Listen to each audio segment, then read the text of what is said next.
아직도 안 죽었네. 진짜 끈질기시다. 며느리의 입에서 나온 그 말은 제 심장을 얼어붙게 만들었습니다. 그날 이후 저는 핸드폰 녹음을 켰습니다. 말은 안 나와도 진실은 남겨야 했으니까요. 그 한마디로 제 인생이 달라졌습니다. 안녕하세요. 찻잔속 이야기에 찾아오신 여러분 반갑습니다. 요즘처럼 장마가 끝나고 본격적인 더위가 시작되는 시기엔 병원과 약국 찾는 어르신들이 유독 많다고 하지요. 몸이 아픈 것도 서러운데 마음까지 다치게 만드는 일이 많다면 그건 정말 견디기 어려운 일이겠지요. 오늘은 그런 아픔을 꾹 참고 살아온 한 어머님의 이야기입니다. 병상에 누운 채 들었던 말 한마디, 그 말 속에 담긴 모욕과 진심, 그리고 아주 조용한 복수까지 마음 단단히 먹고 들어주셔야 할 이야기입니다. 사연에 공감하신다면 구독과 좋아요, 댓글로 여러분의 이야기도 함께 나눠주세요. 끝까지 함께 해주신다면 여러분도 분명히 느끼실 겁니다. 이건 단지 한 어머니의 이야기가 아니라 우리 모두의 이야기라는 것을요. 저는 경상북도 구미에 사는 74살 정영자라고 합니다. 지금은 병원에 누워 있지만 한때는 보험 설계사로 여기저기 뛰어다니며 꽤나 열심히 살았습니다. 아들 키우면서 남편 병간호까지 그저 가족이라는 이유 하나로 모든 걸 버텨냈지요. 하나뿐인 아들이 결혼하고 며느리가 들어올 땐 정말 감사한 마음뿐이었습니다. 내 자식처럼 아끼고 싶었고 부족한 게 있어도 품고 가보자 생각했는데 세월이 이렇게 돌아올 줄은 몰랐습니다. 처음엔 그저 말이 좀 험하구나 정도였어요. 하지만 그 말들이 점점 사람을 부수더라고요. 누운 몸 위로 뱉어지는 그 말 한마디 한마디가 그게 칼보다 날카롭고 침묵보다 잔인했습니다. 몸이 아프다는 이유로, 내가 무력하다는 이유로 사람이 이렇게까지 모욕을 받아야 하나 싶었습니다. 며느리는 병실 문을 닫고 나면 자기 남편에게 쏘아붙이듯 말합니다. 아직도 안 죽었네. 언제까지 누워 있을 건데. 그 말을 들으면서도 저는 아무 말도 하지 않았습니다. 못한 게 아니고 안 한 거예요. 왜냐면 듣고 있었거든요. 다 그대로. 누워 있어도 귀는 멀쩡했고 기억도 정확했습니다. 그리고 저는 기록할 줄 아는 사람이었거든요. 오늘은 제가 그 기록 위에 다시 세우려는 저만의 복수 이야기를 들려드리려 합니다. 남편이 사업에 실패했던 건 제가 41 되던 해였습니다. 그때 아들 강재는 초등학교 4학년이었지요. 건설자재 납품업을 하던 남편이 믿었던 사람한테 보증 잘못 썼다가 하루아침에 빚더미에 앉게 됐습니다. 집이 경매로 넘어가고 은행에서 압류가 들어왔다는 전화를 받고도 저는 울 시간조차 없었어요. 애는 누가 키울 건데? 제 입에서 나온 첫마디였습니다. 그 길로 남편 대신 빚을 갚겠다고 마음먹고 보험회사 문을 두드렸습니다. 그 시절 보험은 사람들에게 외면받던 일이었고 젊은 안아기 남편 보증 서서 쫄딱 망한 집 사정은 동네에 다 알려져 있었지요. 하지만 저는 포기하지 않았습니다. 아침 7시에 시장 상인들 출근길에 따라붙고 낮에는 학부모들 모임에서 자료 돌리고 밤엔 자판기 커피 한 잔에 기대어 집집마다 문을 두드렸습니다. 안 됩니다. 됐습니다. 이미 딴 데 했어요. 그 말들을 들을 때마다 마음은 꺾였지만 발은 멈추지 않았습니다. 1년 뒤 저는 그 회사의 보험왕이 됐습니다. 회사가 주는 사은 여행으로 제주도에 다녀올 때 처음으로 저 자신을 위해 웃어봤던 기억이 나네요.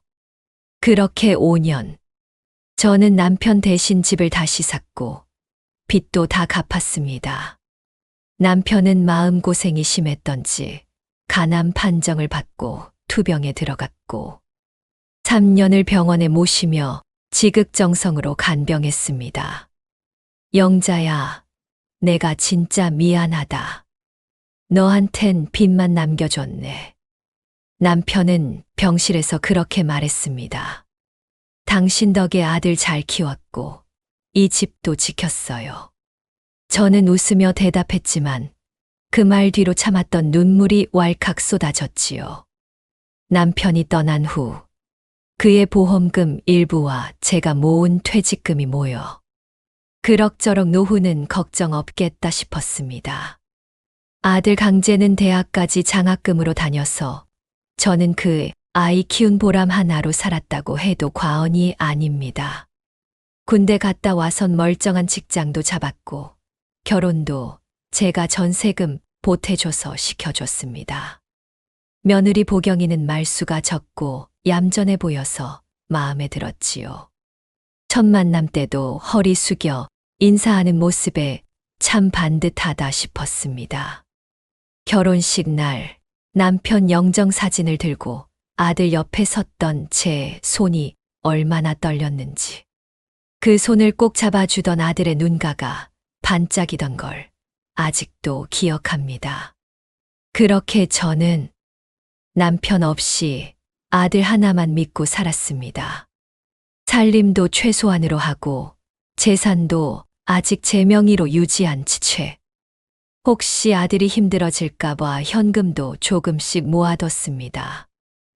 그런데 사람 마음이 이렇게까지 바뀔 줄은 몰랐습니다. 내가 병이 나자 그 애가 달라졌습니다. 내가 못 걷게 되자 보경이의 표정이 서늘해졌습니다. 그때부터였던 것 같습니다. 어딘가 이상하다고 느끼기 시작한 건 처음 뇌졸중으로 쓰러져 병원에 입원했을 때 하루가 멀다 하고 병실에 들러주는 아들이 고맙기만 했습니다. 말이 느려지고 오른손과 오른다리가 움직이지 않는 편마비 증상이 있었지만 의식은 또렷했고 모든 말과 행동이 똑똑히 기억되었습니다. 보경이는 말이 없었지만 도시락이며 간식도 챙겨오는 걸 보며 나름 정성이 있구나 싶었지요. 그런데 어느 날부터인가 느낌이 달라졌습니다. 어머니, 물 좀 드릴게요. 보경이가 침대 옆에 놓인 컵을 들며 말했습니다. 표정은 평소와 다르지 않았지만 컵을 쥔 손끝에선 성의가 느껴지지 않았습니다. 어깨가 굳고 물도 반쯤 쏟아졌는데도 죄송해요. 한마디 없었습니다. 그날 오후 아들과 며느리는 병실 커튼을 닫고 속삭이듯 이야기를 나눴습니다. 목소리를 죽인다고 해도 그 안에 담긴 냉기가 병실을 뒤덮는 듯 했습니다. 요양원 알아보는 건 어때? 지금이 기회야. 정신은 또렷하니까 말 많아지기 전에 처리하자. 그 말이 끝나고 보경이는 제 쪽을 쓱 흘겨봤습니다. 눈이 마주치자 다시 그 맑은 표정으로 돌아갔지요. 어머니 피곤하시죠? 아들한테 맡기시고 좀 푹 주무세요. 그 말에 저는 눈을 감은 척하며 누워 있었지만 심장은 바닥까지 가라앉았습니다. 그날 이후 병실엔 이상한 공기가 감돌기 시작했습니다. 간병인 이순자 씨도 자꾸 눈치를 보며 말을 아끼기 시작했고 보경이는 병상 앞에서 말투를 바꿔가기 시작했습니다. 어휴, 냄새 이런 건 좀 미리 말해 주셔야죠. 간병인도 간병인이지만 가족도 피곤한 거 아시죠? 그리고 어느 날, 언제까지 이렇게 계실 건가요? 진짜. 그녀는 침대 머리맡에서 그렇게 말했습니다. 목소리는 낮고 무심했지만 제 귓가엔 천둥 소리처럼 꽝꽝 울렸습니다. 옆에 앉아 있던 당재는 아무 말도 하지 않았습니다. 눈길조차 주지 않고 휴대폰 화면만 바라보던 아들의 모습이 그날따라 그렇게 낯설 수가 없었습니다. 그 순간이었습니다. 아무도 없는 줄 알고 보경이 입에서 나온 한마디. 노인네가 아직도 안 죽었네. 돈은 다 내버렸으면서. 그 말에 이순자 씨는 물컵을 떨어뜨렸고 그 소리에 보경은 놀란 듯 돌아봤습니다. 아, 죄송해요. 제가 말실수를. 그녀는 태연하게 웃으며 컵을 주우러 허리를 숙였습니다. 하지만 저는 알고 있었습니다. 그건 실수가 아니라 본심이었습니다. 그날 밤 저는 처음으로 잠을 이루지 못했습니다. 눈을 감으면 그 말이, 그 눈빛이 자꾸만 떠올랐습니다. 노인네가 아직도 안 죽었네. 그 말이 병원 천장에 새겨져 있는 듯 아무리 눈을 감아도 지워지지 않았습니다. 그날 이후로 저는 귀를 더 열어두기 시작했습니다.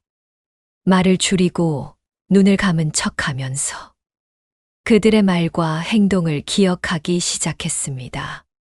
그건 시작에 불과했습니다. 그날 이후 보경이는 눈치를 보지 않았습니다. 커튼도 굳이 치지 않았고 제가 깨어 있어도 거리낌 없이 말을 내뱉었습니다.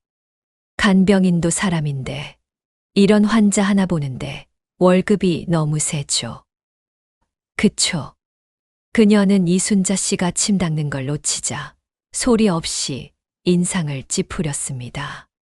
아휴, 이래서야 제대로 돌볼 수 있겠어요? 교체할까요? 여보. 강제는 여전히 입을 다문 채 폰만 바라보다 고개만 살짝 끄덕였습니다. 이순자 씨는 그날 밤 조심스레 제게 말했습니다. 어머님, 제가 그만둬야 할까요? 요즘 계속 저를 감시하는 눈빛이 무서워서요. 그녀의 손은 떨리고 있었고 입술은 바짝 말라 있었습니다. 아니에요. 괜찮아요. 절대 흔들리지 마요. 제가 그렇게 말했을 땐 이미 결심한 상태였습니다. 그 다음 날부터 제 핸드폰의 녹음 기능이 켜지기 시작했습니다. 이불 아래에 핸드폰을 숨겨두고 늘 충전기와 이어지게 했습니다. 간병인 이순자 씨에게 부탁해서 사운 녹음기도 보이지 않는 곳에 설치를 부탁했습니다. 며느리는 여전히 무심한 듯 잔인했고 요양원에 맡기면 이 돈 굳어요. 그 보험금 다 쓰고 나면 뭐 남아요? 집이요? 우리 집 명의도 아니잖아요. 그 말들이 녹음기에 차곡차곡 쌓여갔습니다. 그러던 어느 날 이순자 씨가 병실에서 잠시 나갔다 들어오는 길에 복도에서 보경이에게 붙잡혔습니다. 이봐요, 간병인 아줌마. 사람 말을 좀 알아들어야죠. 무슨 말씀이신지. 설마 녹음 같은 짓 하는 거 아니겠죠? 그런 거 하면 우리도 가만 안 있어요. 이 병원도 당신 일자리도 그냥 안 넘겨요. 그 순간 병실 문이 살짝 열려 있었고 저는 그 대화를 들었습니다. 피가 거꾸로 솟는 기분이었습니다. 그리고 그날 밤 강재와 보경이가 다시 찾아왔습니다. 강재는 냉랭하게 제게 말했습니다. 엄마, 집 문제 이제 정리하죠. 요양원 계약서 들고 왔어요. 도장만 찍으시면 돼요. 그는 말 그대로 계약서라고 했습니다. 한때 제 뺨을 어루만지던 그 손이 이젠 법적 서류를 내밀며 제 거취를 결정하겠다는 손이 된 것이었습니다. 엄마, 지금 이 상태로 집에 돌아가면 우리가 얼마나 힘든 줄 아세요? 보경이는 곁에서 거들었습니다. 솔직히 말씀드리면 어머니 모시느라 저희도 정신적으로 많이 지쳤어요. 이제 좀 편하게 계시게 해드리자는 거잖아요. 그녀의 말은 친절했지만 그 안에 숨겨진 뜻은 너무도 분명했습니다. 당신이 빠져줘야 우리가 편하다. 그날 밤 저는 다시 녹음 버튼을 눌렀습니다. 그리고 침대 머리맡 벽시계를 올려다봤습니다. 0001. 새로운 날이 시작되는 시간. 저는 조용히 입술을 다물고 복수를 준비하기 시작했습니다. 며느리와 아들은 그날 이후 갑작스럽게 태도를 바꿨습니다.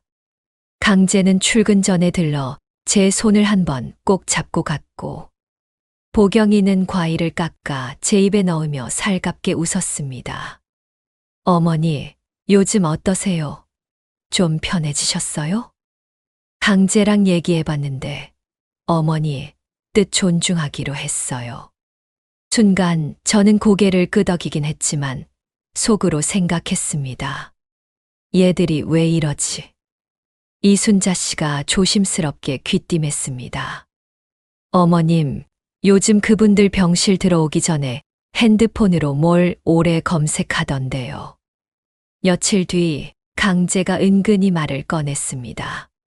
엄마, 지난번에 말씀하신 그 유언장 있잖아요.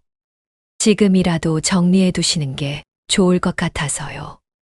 엄마 뜻대로 다 할 테니까 걱정 마세요.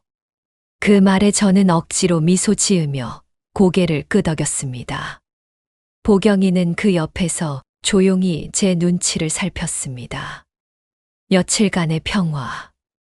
아들의 미소, 며느리의 친절, 병실의 조용한 공기. 하지만 저는 그 안에 숨어 있는 다급함과 계산을 느꼈습니다. 그리고 마침내 제가 기다리던 날이 왔습니다. 병원 사회복지사가 병실로 들어와 말했습니다. 정영자 어르신 가족분들이 요양원 견학 다녀오셨다 하시던데요. 입소 의사 확정되시면 서류 정리 도와드릴게요. 그 순간 모든 퍼즐이 맞춰졌습니다. 그들이 태도를 바꾼 건 제 감정이나 건강이 아니라 재산과 유산을 둘러싼 합법적인 권리 확보를 위한 쇼였던 것입니다. 그날 밤 저는 병상에서 조용히 녹음 파일들을 정리했습니다. 보경이의 막말, 강재의 무책임한 말투, 그리고 간병인을 협박하는 목소리까지. 휴대폰을 손에 쥐고 저는 속삭였습니다.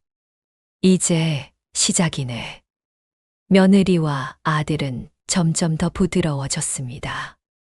강재는 매일 전화했고 보경이는 새로 산 옷이며 영양제를 챙겨주며 말했습니다. 어머님, 뇌졸중 후유증은 관리가 중요하대요. 우린 어머님 건강이 최우선이에요. 입꼬리는 웃고 있었지만 눈은 계산기를 튕기고 있었습니다. 어머니, 그 집도 정리하면 더 안전한 곳으로 모실 수 있어요. 그이도 이사 가면 출퇴근 편하대요. 더 안전한 곳이란 말이 나왔을 때 저는 속으로 웃었습니다. 그들의 계획이 이제 마지막 단계에 접어들었음을 직감했기 때문입니다. 며칠 뒤 아들은 작은 봉투를 내밀었습니다. 이건 엄마 인감증 명서예요. 요양원 서류 준비하려면 필요하다고 해서 뗐어요. 언제 내 도장? 저는 말이 잘 안 나오는 입으로 물었습니다. 그러자 보경이는 대수롭지 않다는 듯 말했습니다. 지난번 사인해 주셨잖아요. 병원 치료비 서류라면서 도장 찍으신 거요. 그걸로 뗀 거예요. 그 순간 제 가슴이 덜컥 내려앉았습니다. 서명 하나, 도장 하나가 얼마나 무서울 수 있는지 저는 온몸으로 체감했습니다. 그날 밤 간병인 이순자 씨는 조용히 제 손을 잡았습니다. 어머님, 저 그동안 병실에 설치한 녹음기들 USB로 전부 저장해 놨어요. 날짜별로. 저는 눈물이 터질 뻔했지만 꾹 참았습니다. 지인 중에 사회복지사 있으시다 하셨죠. 혹시 그분께도 파일 드릴 수 있을까요? 네. 바로 전달드릴게요. 그분이 예전부터 어머님 걱정 많이 하셨어요. 병원 의료사회복지 쪽에도 영향력 있으시대요. 며칠 뒤 복지사는 제 병실을 찾았습니다. 정영자 어르신, 혹시 가족분들이 본인 동의 없이 의료 및 재산 서류 진행한 정황이 있으세요? 저는 고개를 천천히 끄덕였습니다. 이순자 씨 작은 레코더를 탁자 위에 올려놨습니다. 그 안엔 강재와 보경이가 함께 말하는 음성이 들어 있었습니다. 집 정리는 지금 해야 해요. 엄마가 정신 또렷할 때 말이죠. 나중에 상태 더 나빠지면 절차도 복잡해져요. 정신 못 차릴 때까지 기다리면 그땐 뭐 강제로라도 해야지. 그 말을 들은 순간 복지사는 얼굴을 굳혔습니다. 이건 명백히 법률적 판단이 필요한 사안입니다. 어르신, 혹시 이 자료들 외부 가족이나 조력자에게 전달해도 괜찮으시겠어요? 저는 작게 네라고 말했고 그 한마디가 제 복수의 서막이 되었습니다. 그날 밤 보경이가 병실에 들어와 마치 아무 일도 없다는 듯 웃으며 말했습니다. 어머님, 내일 요양원 견학하시죠. 시설 아주 좋다던데요. 혼자 계시기 딱 좋아요. 혼자 계시기 딱 좋은 곳. 그녀의 그 말에 저는 속으로 되뇌었습니다. 그래, 혼자 있게 해줄게. 하지만 그 전에 내가 어떤 사람이었는지 보여줄 거야. 며칠 후 보경이가 다시 병실에 나타났습니다. 이번엔 복지사도 간병인도 없는 시간이었습니다. 어머님, 내일 요양원 들어가시는 걸로 확정됐어요. 서류는 강제가 다 준비했어요. 그냥 가서 도장만 찍으시면 돼요. 그녀는 간병인 없는 틈을 타 목소리를 낮추었습니다. 여기 계시느라 우리 생활이 얼마나 피폐해졌는지. 솔직히 이제 좀 그만하셔야죠. 그녀는 침대 옆에 서서 제 손을 쥐는 척하며 속삭였습니다. 아직도 안 죽었네. 진짜 끈질기시다. 그 순간 제 오른손에 있는 핸드폰 진동이 살짝 울렸습니다. 자동 녹음 앱이 작동 중이었습니다. 저는 그 짧은 말 한마디를 끝으로 그동안 참아왔던 감정이 터질 것만 같았습니다. 그날 저녁 강재가 퇴근 후 병실에 들어왔습니다. 보경과 함께 서류 가방을 들고 엄마, 오늘은 진짜 사인만 하시면 돼요. 우리도 이제 솔직히 너무 지쳤어요. 저는 천천히 눈을 들었습니다. 말은 잘 나오지 않았지만 침대 옆 테이블 서랍을 손가락으로 가리켰습니다. 저기. 보경이 의아한 눈으로 서랍을 열었습니다. 안에는 작은 검은 상자와 그 위에 올려진 USB 하나가 있었습니다. 이게 뭐죠? 그 순간 문이 열리며 병원 복지사와 이순자 간병인 그리고 동행한 법률 조력자가 병실로 들어왔습니다. 정영자 어르신께서 지난 한 달간 이 병실에서 녹음된 음성 파일들을 정리해 제출하셨습니다. 복지사는 단호한 목소리로 말했습니다. 의심 정황을 확인한 결과 보호자 두 분께서 어르신의 상태를 악용해 의사 무시, 강압적 요양원 입소, 재산 이전을 유도한 증거가 확보됐습니다. 강재의 얼굴이 하얗게 질렸습니다. 잠깐만요, 무슨...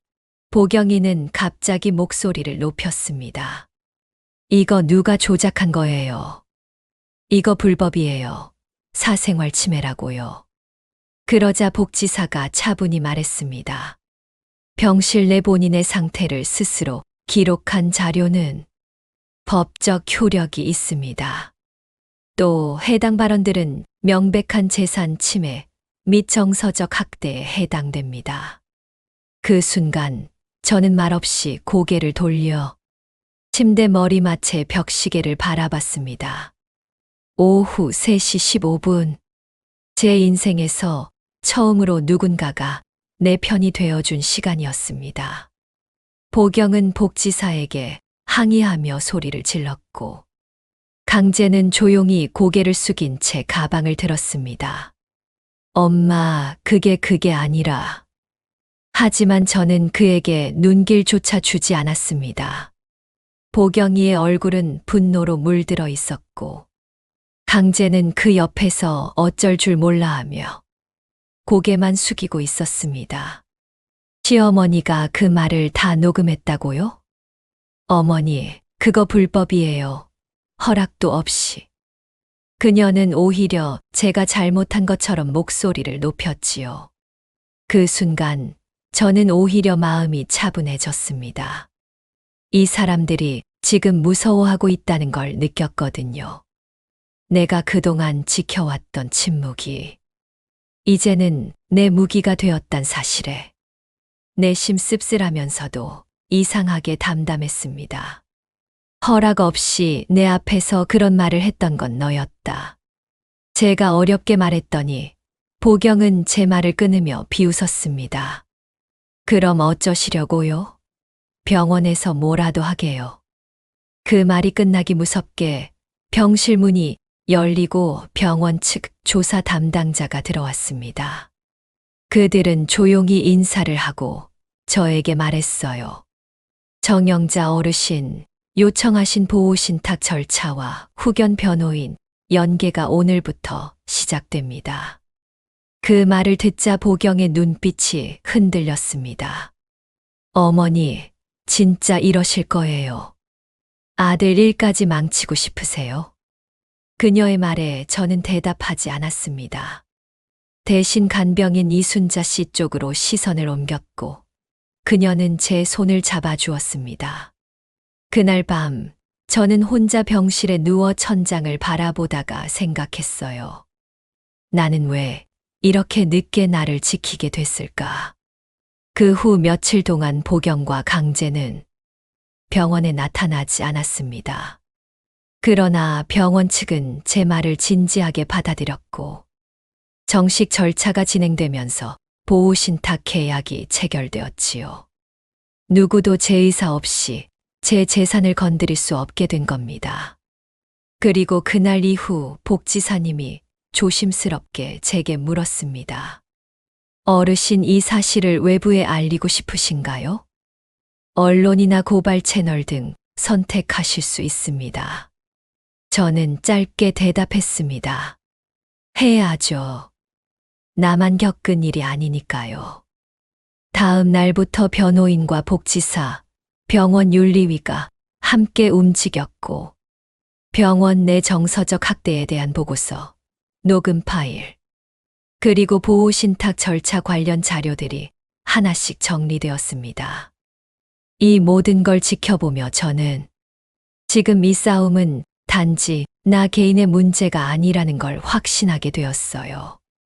내가 할 수 있는 가장 큰 복수는 말이 아닌 내 선택과 기록으로 남기는 것이라는 걸요. 제 이름으로 다시 시작되는 이 반격. 이제 끝을 향해 가고 있었습니다. 강재는 한동안 병실에 나타나지 않았습니다. 보경은 병원 측의 경고 조치 이후 간병인에게도 말 한마디 하지 못하고 조용히 사라졌습니다. 한 달 후 저는 병원을 떠났습니다. 휠체어를 타고 햇살 가득한 병원 복도를 따라 천천히 이동하며 이순자 씨의 손을 꼭 잡았습니다. 요양병원 꼭 가야겠죠. 네. 하지만 이번엔 어머님 뜻대로 선택하시는 거잖아요. 저는 천천히 고개를 끄덕였습니다. 새로운 요양병원은 조용했고 작은 정원과 도서관 그리고 수공예실이 있는 곳이었습니다. 요양병원에 입소한 첫날 저는 벽만 바라봤습니다. 하루 종일 누워있던 병실과는 달리 이곳은 창문이 열려 있고 정원에서 바람 소리가 들렸어요. 이순자 간병인은 제게 작은 편지를 하나 건넸습니다. 당신은 절대 혼자가 아니에요. 그 문장을 저는 책상 위에 올려뒀습니다. 가족 사진 대신요. 그날부터였던 것 같아요.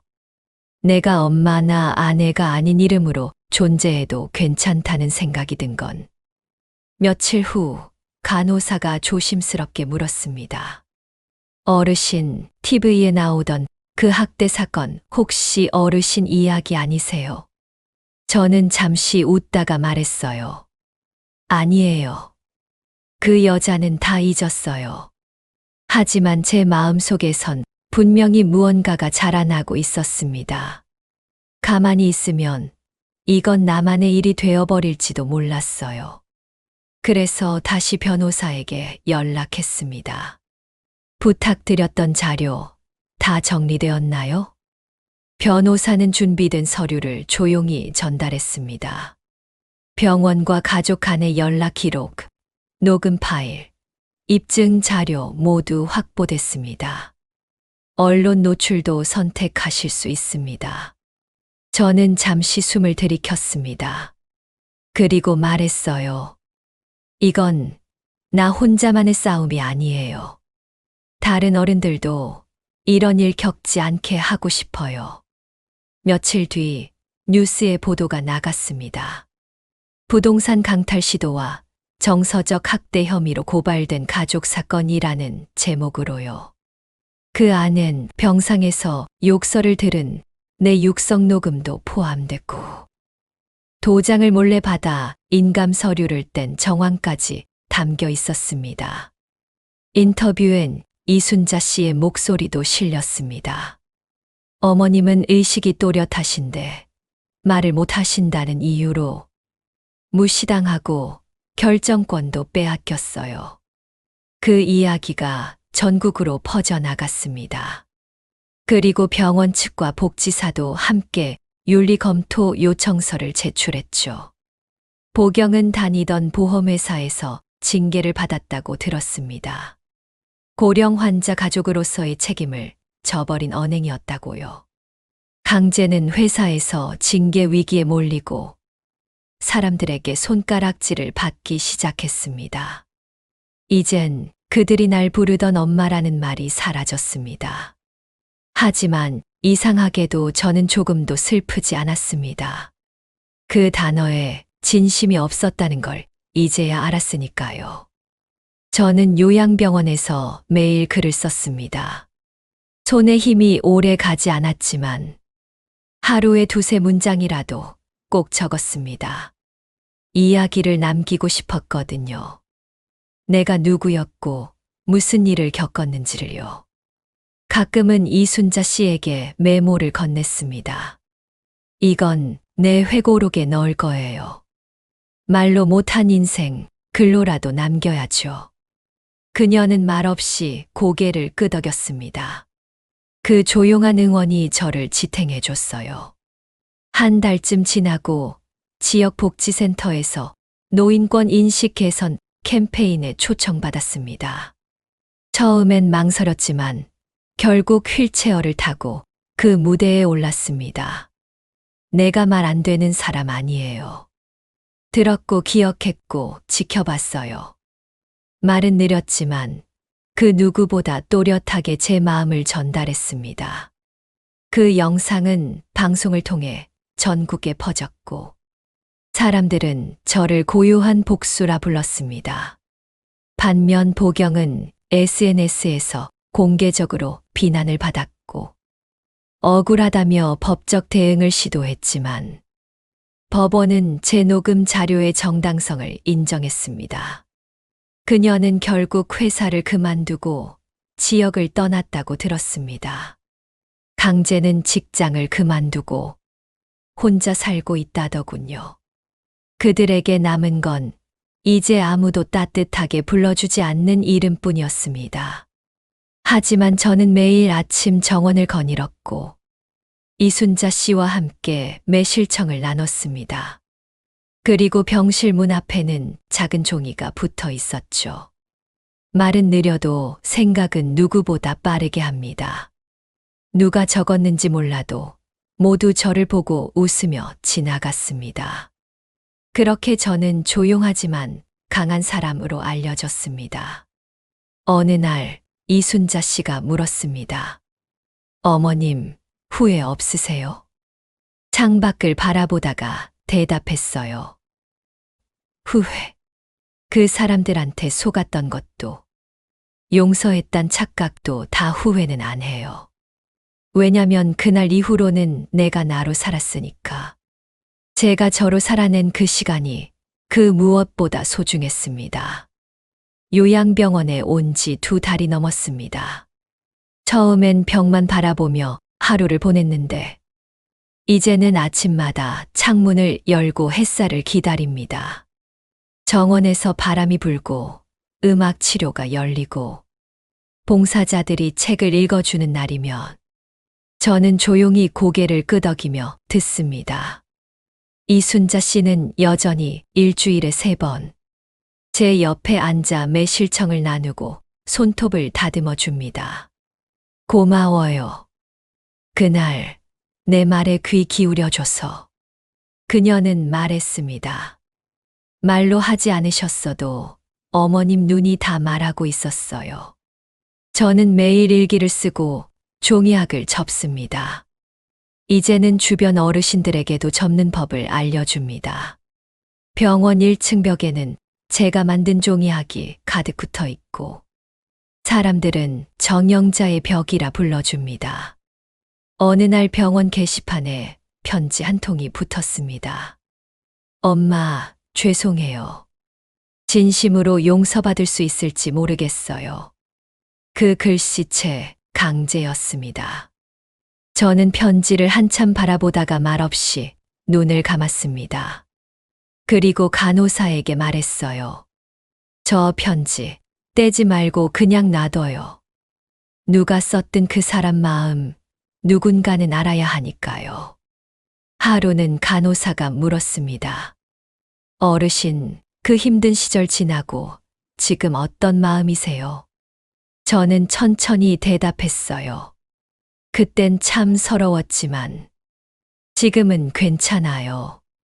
세상이 다 날 무시해도 내가 나를 잊지 않으면 되는 거니까요. 그 말은 조용히 퍼져나갔고 다른 어르신들이 병실을 들르며 인사를 건넵니다. 이제 저는 누구의 아내도 누구의 엄마도 아닌 그냥 정영자로 살아갑니다. 혹시 지금 이 이야기를 보고 계신 당신이 있다면 저는 마지막으로 이렇게 말하고 싶어요. 당신이 아무리 늦게 목소리를 내도 괜찮다고요. 남들이 듣지 않아도 무시해도 스스로를 잊지만 않으면 된다고요. 살아있는 한 우린 아직 끝나지 않았으니까요.